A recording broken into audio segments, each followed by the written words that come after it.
Hello, welcome back into Midas Touch Legal AF with Court Accountability. I am thrilled to be back here with you and Professor Paul Collins of the University of Massachusetts, Amherst. And Paul, you are a professor of political science and legal studies. We've known each other for some time now, and we had the great opportunity last week to file a brief in a big Ninth Circuit case, an antitrust case involving two sort of behemoth corporations. Epic Games, the maker of Fortnite, and Google, which is, of course, an ultra behemoth organization. Our brief did not really get into the merits of the antitrust dispute, but, so that our audience has a little bit of a sense of what's going on. That case is about a 30% platform fee that Google charges users on its platform. So whenever Fortnite sells a virtual good, if you buy some weapon or something in Fortnite, they take that cut, and Epic has sued them, claiming an antitrust violation, anti-competitive activity there. But our brief digs into your area of expertise. I served as counsel of record. Great honor to be able to represent you. Dusted off my law license and got back in court and addressed an area of your true expertise. You're one of the nation's real leading scholars in amicus practice and how much it influences case outcomes. And the thrust of our brief was around the extent to which Google had secret, hidden financial ties to many of the amici in the case. And we documented financial ties to amici in at least 16 of the 18 amicus briefs that were filed in Google's support. So we'll dig into the particulars of that case, but I wanted to give you an opportunity to just tell our audience a little bit more about amicus briefs, the increasing trend in their usage, the influence they have on courts. They're a sort of underappreciated vector for influence that we've seen the dark money authoritarian network that Leonard Leo drives deploy actively in cases at the Supreme Court and elsewhere to influence outcomes and to send signals to judges. But increasingly, we're seeing them by corporate parties as well. You want to give folks just a kind of a quick primer on amicus briefs and your research and scholarship on how influential they've become? Sure. Yeah. And thanks, Alex. It's really great to speak with you.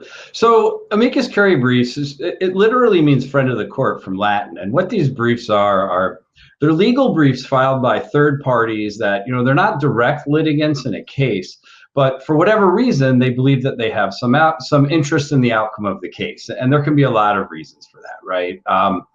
And so what's happened over time is that these briefs have become really, really adversarial. So they almost always support one or the other party to litigation. And they've also become really, really common.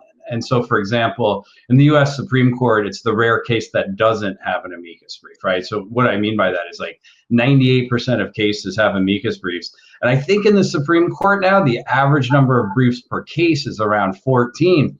And really high profile cases, like cases about abortion and healthcare, they might even have more than 100 briefs. So what I've been studying throughout my career is whether or not these briefs really influence judicial decision making. And I find that they do. And my research has been corroborated by a lot of other scholars too. And so, for example, judges borrow language from amicus briefs in their opinions. The litigant that has more amicus support tends to win more often. And this is especially true if that litigant has like heavy hitters, right? These really, really powerful advocacy organizations. And for better or for worse, research like mine into this phenomenon has sort of, gotten through to the legal community. And so now we see really, really orchestrated efforts like what we see in the Epic Games case, where litigants, and particularly really savvy litigants like Google, do a lot of behind the scenes manipulation of the amicus practice. Yeah, and other scholars have described it as the amicus machine, right? Where you've got these elite lawyers working with scholars and interest groups to sing in this orchestrated chorus of influence, and it circumvents rules that courts apply to parties that allows them to circumvent page limits, to make arguments that they themselves might not want to make. And this was an issue I worked on. It's actually how we first met, or one of the things we worked on together when I was in the Senate, working for Senator Whitehouse, who had his eye on the ball of this.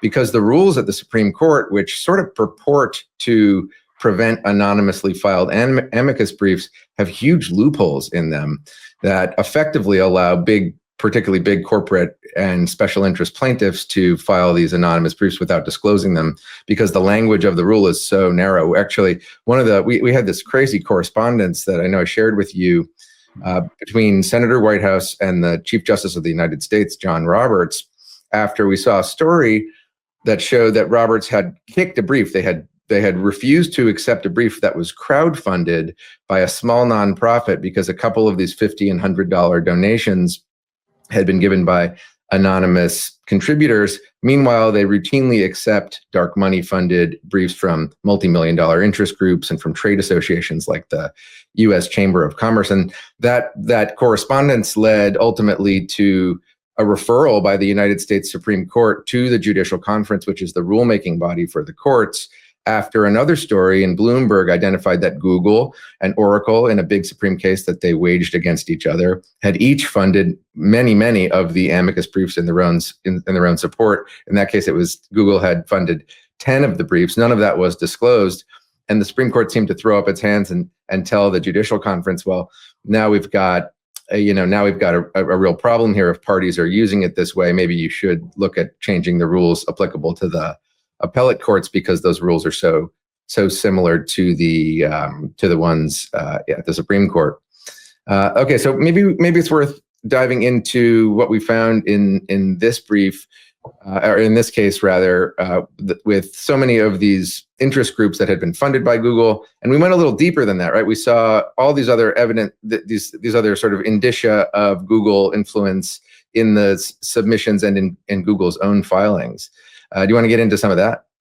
Yeah, so Epic Games did something really interesting, where recognizing that it was likely that Google had ties to many of these interests, as we disclosed, since they wouldn't disclose, we disclosed it for them. So Epic Games basically said that we'll give you consent to file the amicus brief, but only if you disclose whether or not Google or one of the other amici has donated any money to you in the last 12 months. And pretty much none of the amici agreed to do this. And in fact, some of them kind of protested rather strongly in their briefs. And so this is where it was great to work with you and Court Accountability Action to really dive deeply into what was going on. So what we found was there were all of these direct and indirect ties between Google and, in some instances, the advocacy organizations that filed the briefs, for example, like the real heavy hitters, like the Chamber of Commerce and the Washington Legal Foundation. In other instances, Google had given grants to academics who filed briefs. I was particularly surprised that cumulatively, I think counsel on amicus briefs supporting Google had represented Google directly in something like 200 federal district court cases. And so, I'm trying to avoid sounding like Charlie Kelly and Always Sunny and his Pepe Sylvia conspiracy, but like the connections are sort of all over the place, Yeah. It was almost mind-boggling.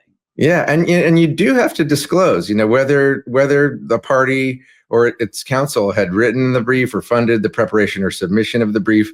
And it sort of raises this question, particularly around these law firms that were representing these scholars, right? They're scholars who had received Google grants at some point in history or recent history.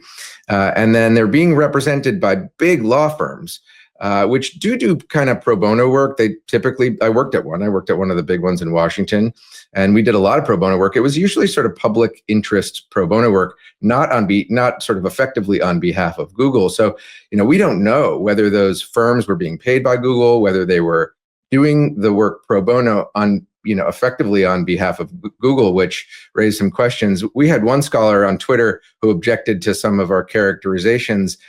We had pointed out that he was affiliated with a organization that was one of Google's major grantees, and he said, "I never took money." We never said in the brief, to clarify that he directly took money, but it was fascinating to see Epic Games' CEO actually got in there with him in the Twitter replies and said, he defended us. He said, "You guys, they never said this." about you in the brief. And do you mean to tell me that you have no idea as a law professor whether the law firm representing you, this big law firm, took any money from Google or whether they did it pro bono?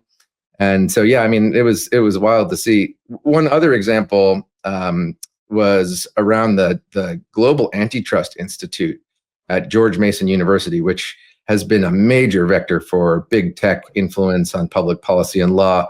And as I think our listeners probably know, the George Mason Law School broadly, the Antonin Scalia, was renamed after Leonard Leo shepherded a $10 million donation, and after another $10 million anonymous donation was funneled there. And that Global Antitrust Institute has been a huge part of the kind of intellectual fabric of keeping the antitrust laws very difficult to enforce, protecting corporations who want to, be very big and very powerful. And they have for years employed a sitting judge, a senior federal judge on the District of Columbia Circuit, right below the Supreme Court, often called the second most powerful court in the country, Douglas Ginsburg. And we tabulated his disclosures between the time period of the two articles that the Amicus cited. And he took in $2.3 million from George Mason University during that time, far exceeding his federal judicial salary. We didn't put this in the brief, but I also counted the number of trips he disclosed. He was taking these far-flung trips to Tokyo and London, all over the world, 91 trips over those 8 years. Just insane.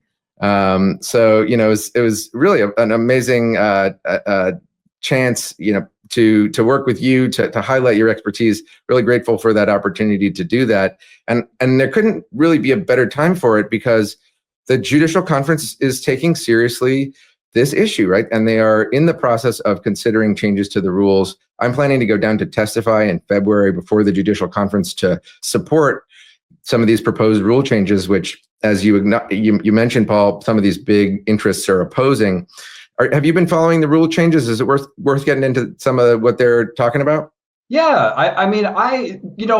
the rule changes are a phenomenal step in the right direction. I don't think they're going to be able to address all of the issues, just because this is like such a complex web here.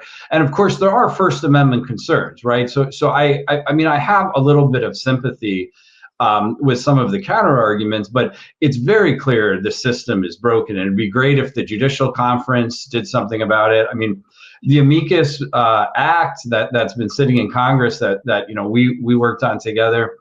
It's a great piece of legislation. Unfortunately, it seems to have a lot of opposition, and I'm not too confident it's going to go anywhere. Yeah. And the First Amendment issues you raised, they're sort of part and parcel of this whole money in politics, dark money in politics fight that's been going on, which I think needs to be much more of a fight, frankly. I think the reliance on dark money, on corporate money in politics, including among Democrats, has been a big reason why they have failed to adequately and sort of really reliably represent the working class as they get more and more dependent on dark money. And they are, those First Amendment issues, I think, are really worth exploring. One of the parties, one of the amicus parties in this Google case, raised those First Amendment objections, citing this 1958 case from the civil rights era. It's called NAACP versus Alabama. And they said that the Supreme Court in that case established that people have a right to be anonymous when they are affiliating themselves with organizations. And the extension of that principle, which really was context specific to these civil rights activists in 1958 Alabama, people who were supporting the NAACP. The state of Alabama was, sorry, let me just, I got to do not disturb. I got to make sure to turn that off next time. But the state of Alabama was trying to compel the NAACP to produce its membership lists. And the folks in the NAACP, they didn't want to be subjected to like violent reprisals. They're like real threats of physical violence.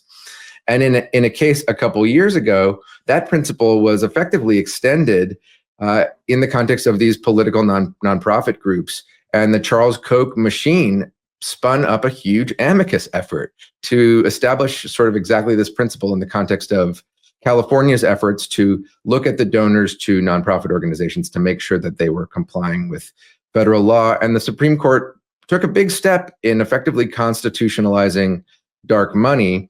And it's a little rich that the arguments they're now making to protect further their anonymity to continue to influence the courts are the product of the amicus machine itself.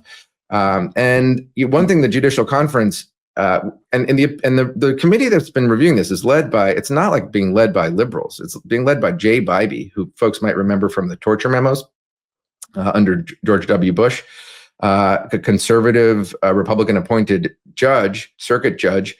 And he addresses these First Amendment concerns, and he says he doesn't really see that, and the committee doesn't really see them applicable here because there's so many other forums that these groups, individuals could take to get these messages out. There's no right to file amicus briefs necessarily, and you can, come on the podcast if you want to make your point. Come on Midas Touch. I'm sure we'll be happy to host you here.